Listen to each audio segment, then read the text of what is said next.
पार्वती जी ने घोषित कर दिया, जन्म कोटि लगी रगर हमारी, जन्म कोटि लगी रगर हमारी, बराऊं शंभुनत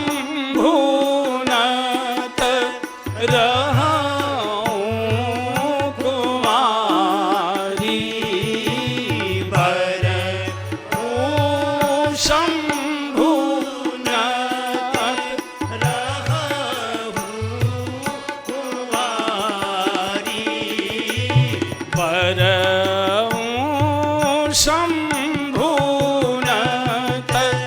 रहूं कुमारी, बराऊं शंभुनत रहूं कुमारी, तजऊं न नारद कर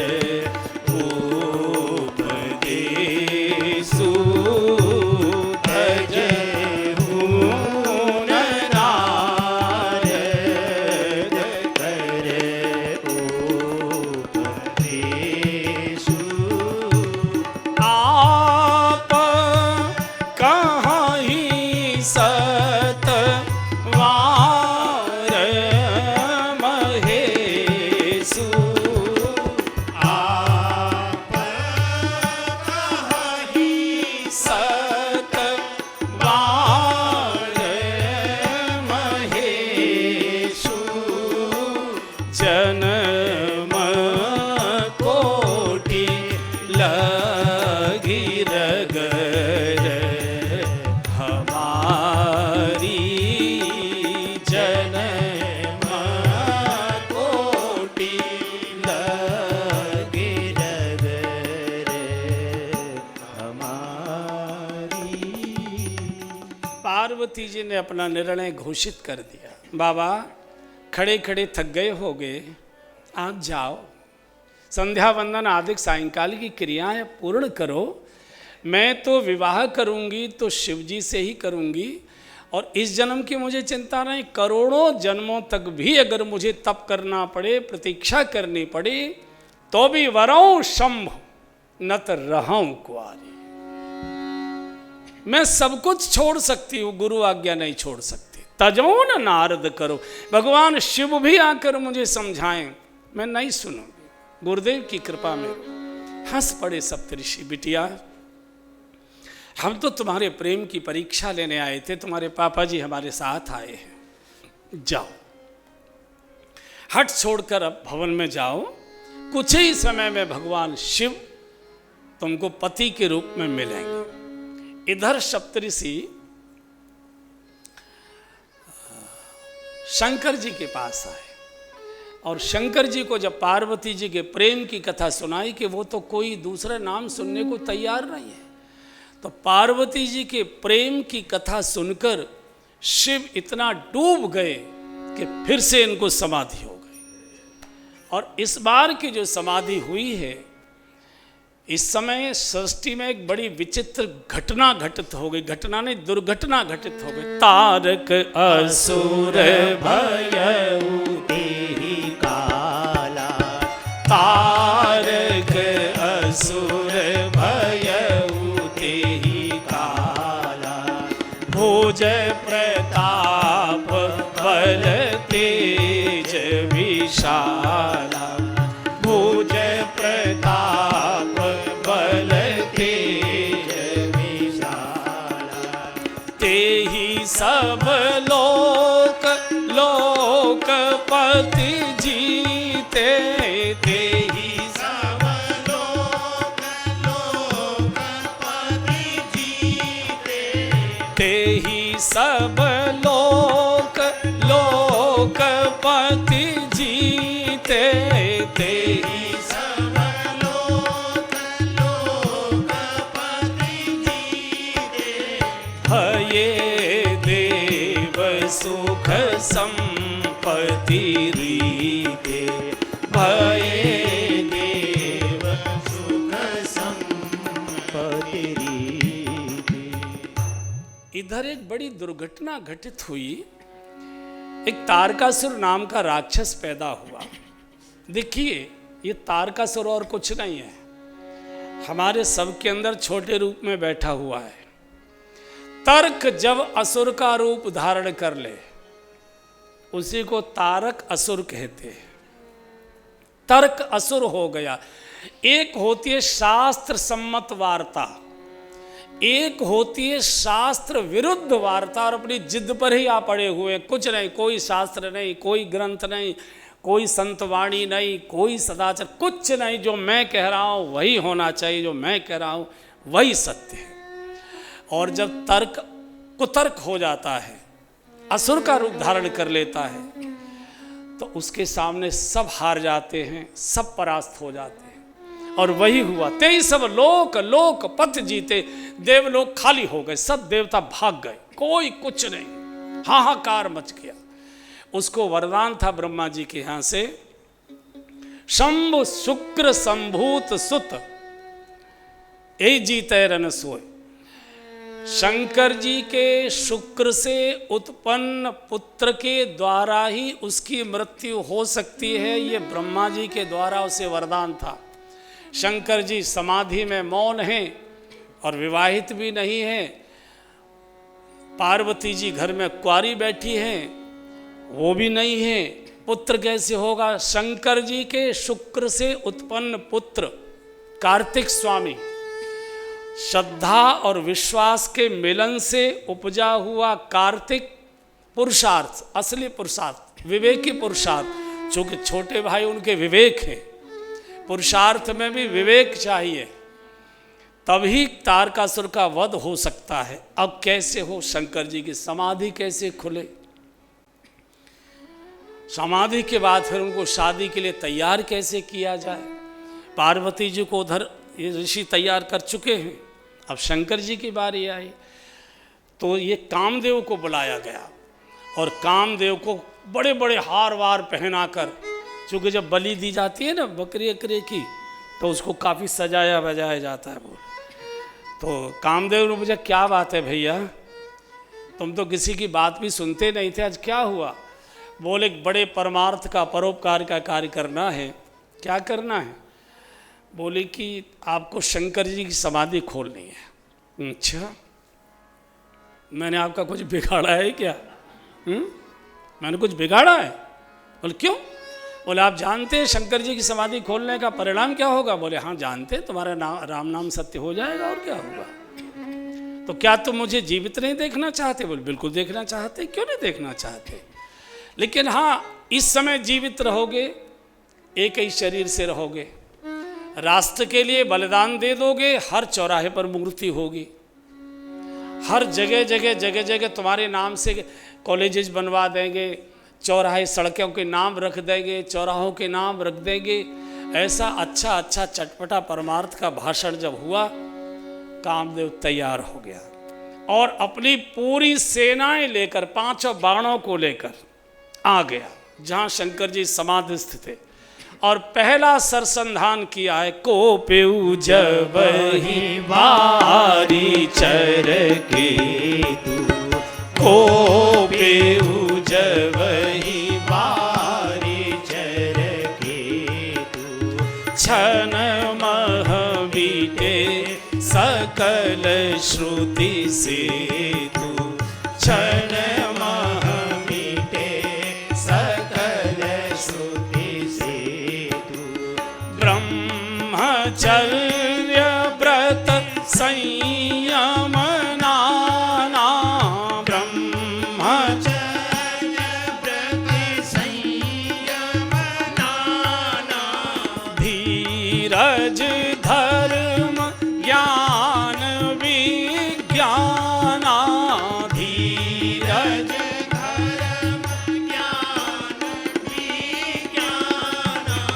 सदाचार जप जोग विरागा, सदाचार जप जोग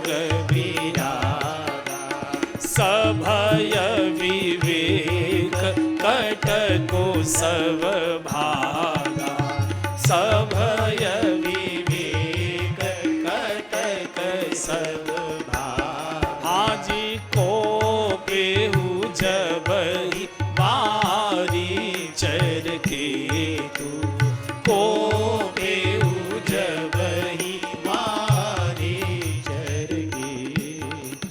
कामदेव की ध्वजा पर मछली का चिन्ह है। मछली बहुत चंचल होती है और काम हमेशा मनुष्य को चंचल कर देता है, स्थिरता रहने नहीं देता, बहुत चंचल हो जाता है, तन मन इंद्रियां सब चंचल हो जाती। तो जैसे ही कामदेव ने अपने संकल्प का पहला शरसंधान किया, कोपेउ जबई बारचर केतु, क्षण महा मिटे सकल श्रुति सेतु। वेदों के सिद्धांत, मर्यादाएं, शास्त्रों की मान्यताएं टूट गईं। गोस्वामी जी लिखते हैं पूरी की पूरी सृष्टि कामासक्त हो गई। पूरी नदियां दौड़ दौड़ कर सागर से मिलने लगी, तलैया तालाबों से मिलने लगी।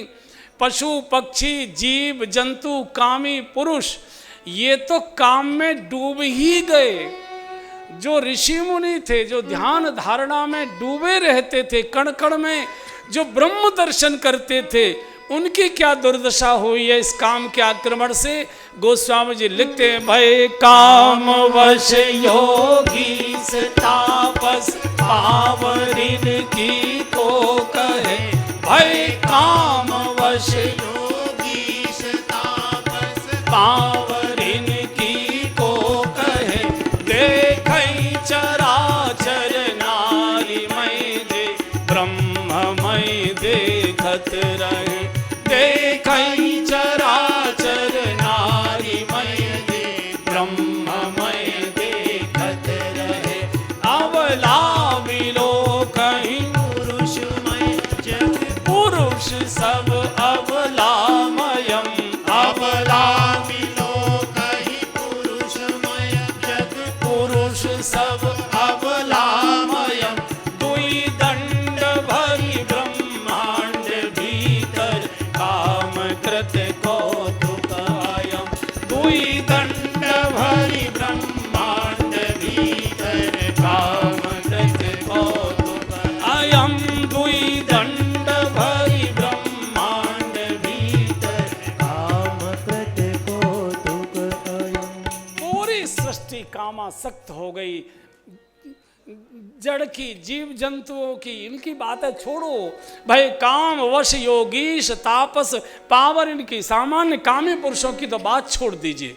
भाई काम वश योगीश तापस पावर इनकी को देखें चराचर नार्यमय। जो कण कण में ब्रह्म दर्शन करते थे वो स्त्रियों में काम भाव से देखने लगे। साधना छूट गई, सबकी तेज स्खलित हो गए। गोस्वामी जी लिखते धरी न काहू धीर, सबके मन मन से झरे। धरी न काहू धीर, कौन बचे जब काम का आवेग आक्रमण करता है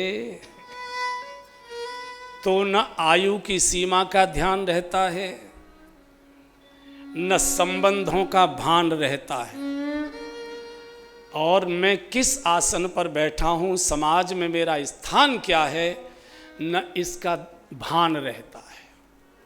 एकदम सब चौपट। आप देखिए ना, बड़े बड़े लोग चौपट हो जाते हैं। बड़े बड़े लोग जो न्याय करते थे वो भी फिसलते हैं, वो भी अन्यायी हो जाते हैं। काम इतना प्रबल होता है किसी को छोड़ता नहीं है। धरी न काहू धीर, सबके मन मन से हरे।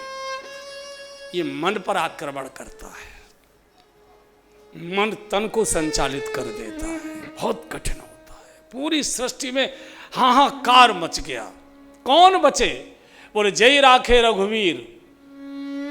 साधना से, तपस्या से, बुद्धिमत्ता से नहीं नहीं, हम चलती उड़ी चिड़िया को पहचान लेते, नहीं नहीं, हमको कोई फुसला बहका नहीं सकता है। बड़े बड़े उपदेशक, बड़े बड़े ज्ञानी, बड़े बड़े ध्यानी, बड़े बड़े विद्वान, बड़े बड़े कठोर, बड़े बड़े संयमी औंधे मुंह गिरते हैं, गिरे हुए देखे हैं। दूर कहीं और इधर उधर जाने की आवश्यकता नहीं। सर्वत्र आजकल यही दिखाई दे रहा। सबके अहंकार को काम तोड़ देता है। सब कौन बचता है? कोई तो बचता होगा। हाँ, गोस्वामी जी कहते कौन बचा? बोले जही राखे रघुवीर तही उबरे तही काल में। बालक बचता है, बालक को काम नहीं सताता।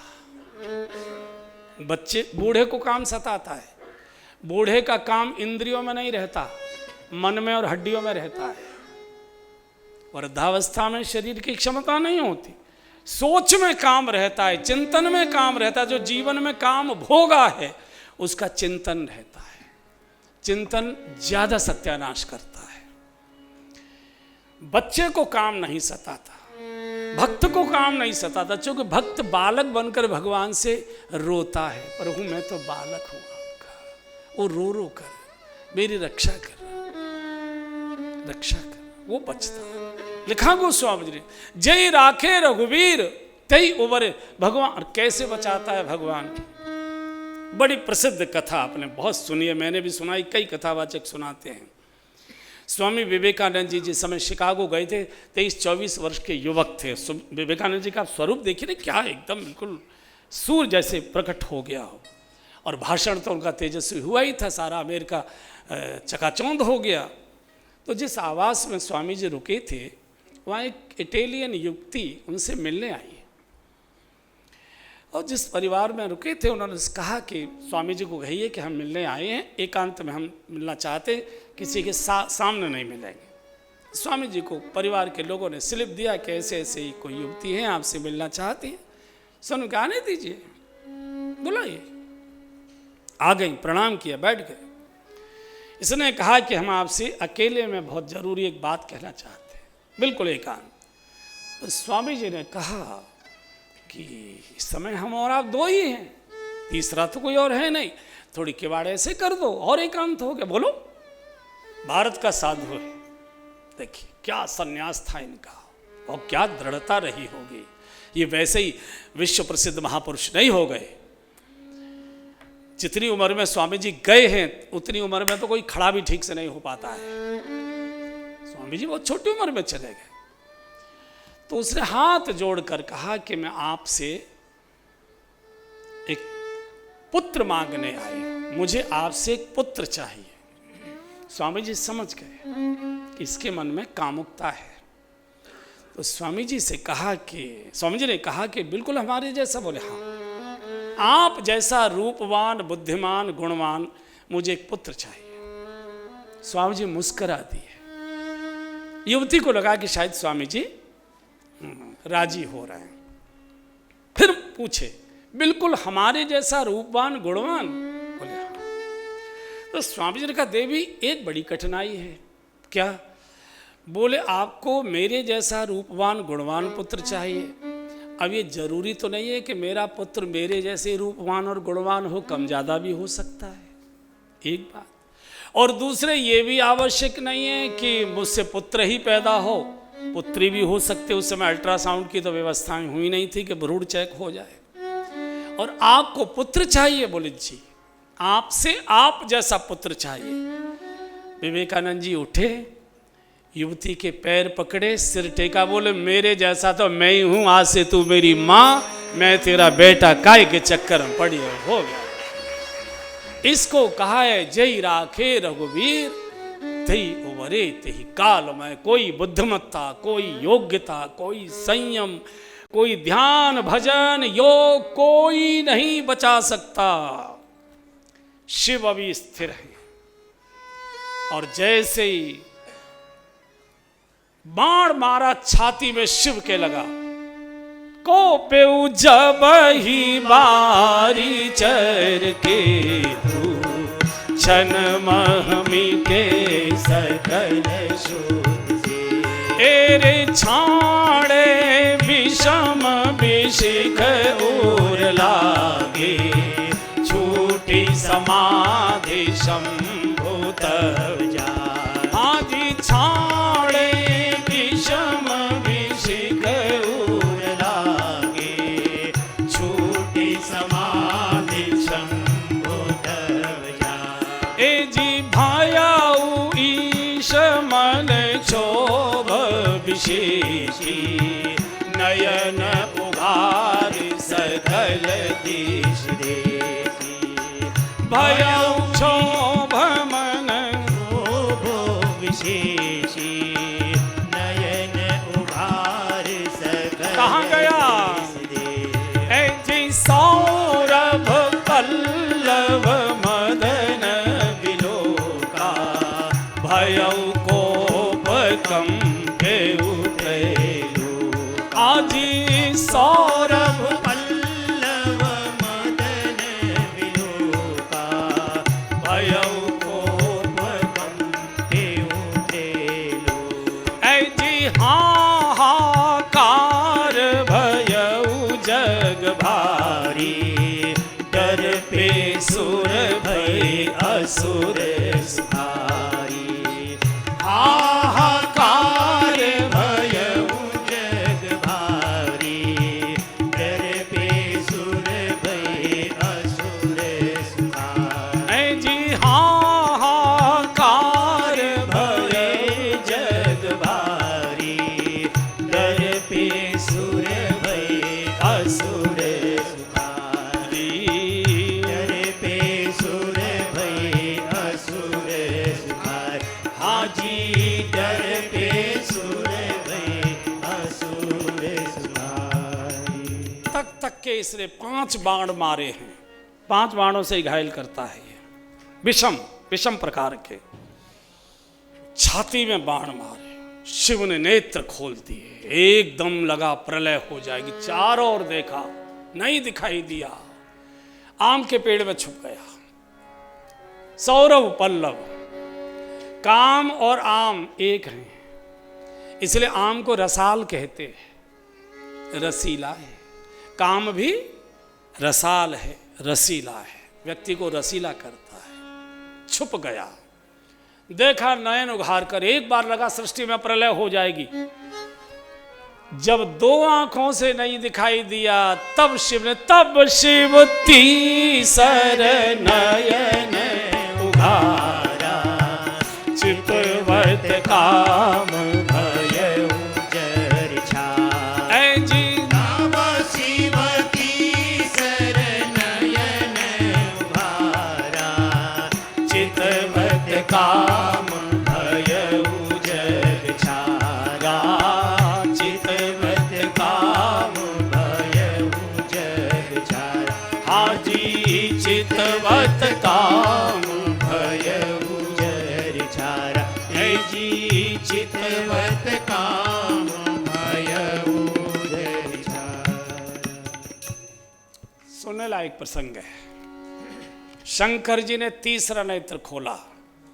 तीसरा नेत्र शिव प्रलय के लिए खोला करते हैं, प्रलय तीसरे नेत्र से करते हैं, लेकिन प्रलय के लिए तीसरा नेत्र नहीं खोला, सृष्टि निर्माण के लिए तीसरा नेत्र खोला है। तब शिव तीसर नयन उघारा। और बंधु और बहनों, इन 2 माथे की आंखों से काम समाप्त नहीं होता, भस्म नहीं होता। माथे की दोनों आंखें काम को बढ़ाया करती है। काम की गति बता रहा हूं आपको। काम सबसे पहले आंखों में आता है। कोई भी सुंदर चीज दिखी, कपड़ा देखा, कोई भी सुंदर गाड़ी देखी, कोई सुंदर रूप देखा, सबसे पहले कामना आंखों में आती है, आंख से मन में जाती है, मन से बुद्धि में आती है, योजनाएं बनती है कैसे मिले, और बुद्धि की आज्ञा से इंद्रियों के द्वारा फिर वो क्रियान्वित होती है। काम की ये 4 सीढ़ियां हैं। काम हमेशा आंख में आएगा, फिर मन में जाता है, मन में लालच आता है, बुद्धि कहती है कोई बात नहीं, कर लो, दुनिया में चलता है, थोड़ा बहुत दूध में पानी मिलाने में कोई बुराई नहीं है, सत्यवादी हरिश्चंद्र बनकर तो गुजारा होगा नहीं। बड़े बड़े लोगों को भी देखो ना, थोड़ा बहुत करने में तो भाई कलयुग में बच्चे पढ़ाने भी हैं, बिटिया की शादी भी करनी है, और कई खोखे लगते हैं आजकल, क्या कहते हैं उनको, हैं शादी वगैरह में कई खोखे लगते हैं ना, हैं? तो वो उसको बुद्धि कहती है कर लो कर लो, और कदम बढ़ जाता है। और एक बार अशुभ की ओर बढ़ा हुआ कदम वापस नहीं लौटता, चिता तक साथ जाता है। और एक बार शुभ के लिए कदम बढ़ा दिया तो अगले जन्म तक भी शुभ भाव का साथ छोड़ेगा नहीं, शुभ भी साथ जाएगा। ये नियम है। अब कदम कौन सा बढ़ाना है, ये हमारे विवेक पर है। और बिनु सत्संग विवेक न होई, बिनु सत्संग विवेक न होई, बिनु सत्संग विवेक न होई, बिनु सत्संग विवेक न होई, राम कृपा बिनु सुलभ न सोई, राम कृपा बिनु सुलभ न सोई। दोनों आँखों से काम बढ़ता है, इससे मिटता नहीं। फोड़ भी लेंगे तो भी काम रहता है, अंधों में भी काम रहता है, सब में रहता है। काम शांत होगा तीसरे नेत्र से, और तीसरा नेत्र सभी मनुष्यों के पास विधाता ने दिया हुआ है। तीसरा नेत्र है ये जो बीच में हम लोग बिंदी लगाते हैं, ये तीसरा नेत्र है।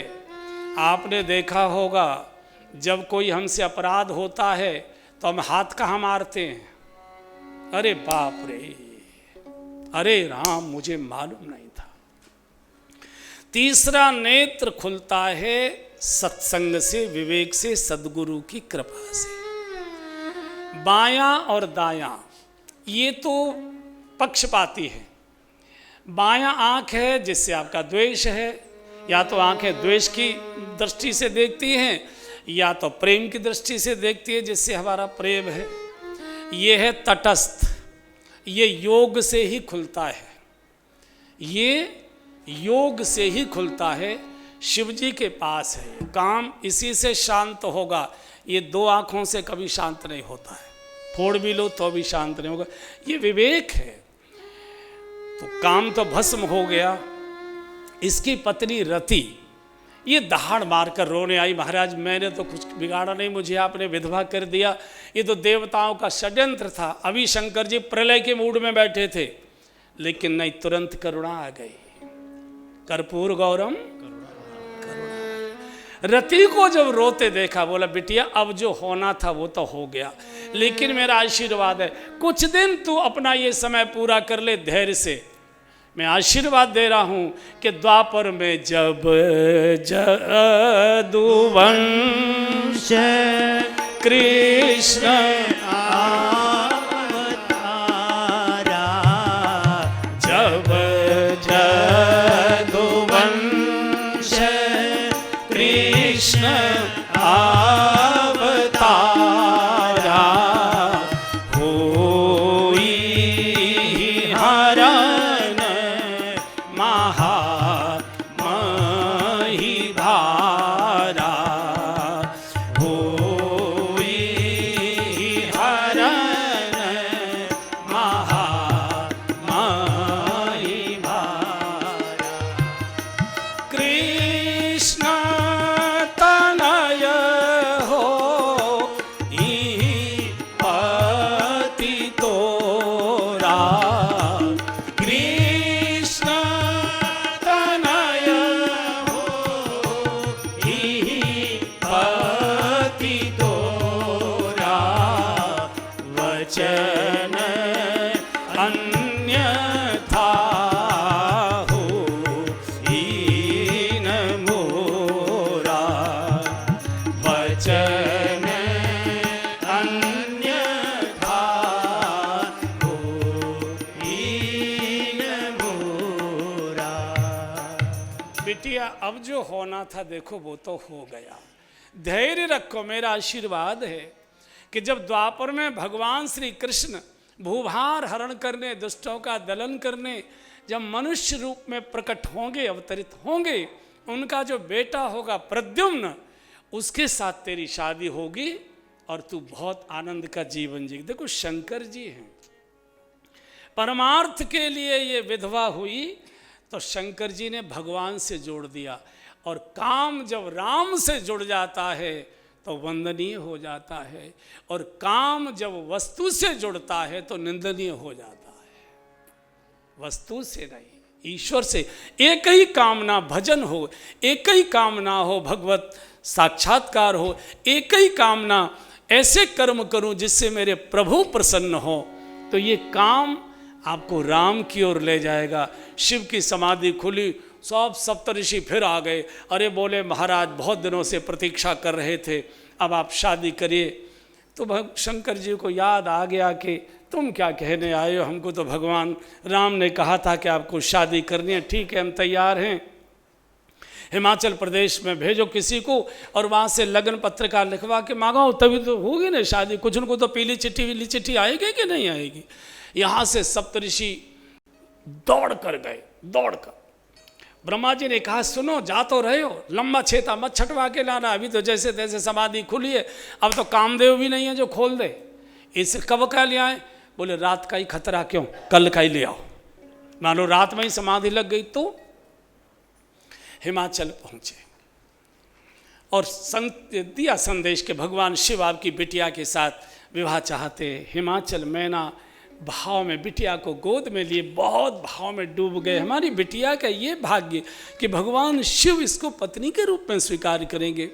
हमारे आंगन का ये सौभाग्य भगवान शिव दामाद के रूप में हमारे आंगन में पधारेंगे। गदगद हो गए। अपने पुरोहित बुला लिए उन्होंने और इनसे पूछा सप्तऋषियों से कि कब का छेता। तो सप्तऋषियों ने सोचा ब्रह्मा जी ने तो कल की कही थी, भैया रात को खतरा मत लो। बोले ऐसा करते हैं, बस हो जाए, आज का ही हो जाए, आज ही शादी। भागे वहां से, विमान तो पर थे ही, बटन दबाया, आगे बोले आज ही शादी है, अभी बारात। और ये शंकर जी ने कहा भले आदमी, अभी तो मुझे ब्यूटी पार्लर जाना है जी, जटाएं वटाएं सब ठीक ठाक करें, अभी तुम क्या करें। बोले अब जैसे है वैसे अब तो चलना ही पड़ेगा। और यहाँ से शंकर जी के विवाह की तैयारी होती है। मैं तो चाह रहा था कि आज ही शादी हो जाए, लेकिन इनकी शादी बिना भांजी के कैसे हो, कोई ना कोई अड़क ही जाता है। अभी कामदेव ने आके देर कर ली। और शंकर जी नाराज मत होइए, अब आपकी शादी हम कल कराएंगे, चिंता करने की ज़रूरत नहीं। तब तक जो भी मेहंदी वहंदी लगवानी है, बाल सुलझवाने हैं, काजल लगवाने हैं, हल्दी चढ़वानी है, जो भी गहने वहने किराए के लाने हैं, जो भी कैसे रिश्तेदारों से मांग जांच करो, तैयारी करो। कल भगवान शंकर की शादी में आप अपने अपने टीवी सेटों के सामने बैठकर मेरी ओर से शंकर जी के बारात का सबको न्योता है, सबको बढ़िया दावत मिलेगी आपके घर पर बैठकर, चिंता करने की जरूरत नहीं। कल विवाह का दर्शन कराएंगे। बोलिए शंकर भगवान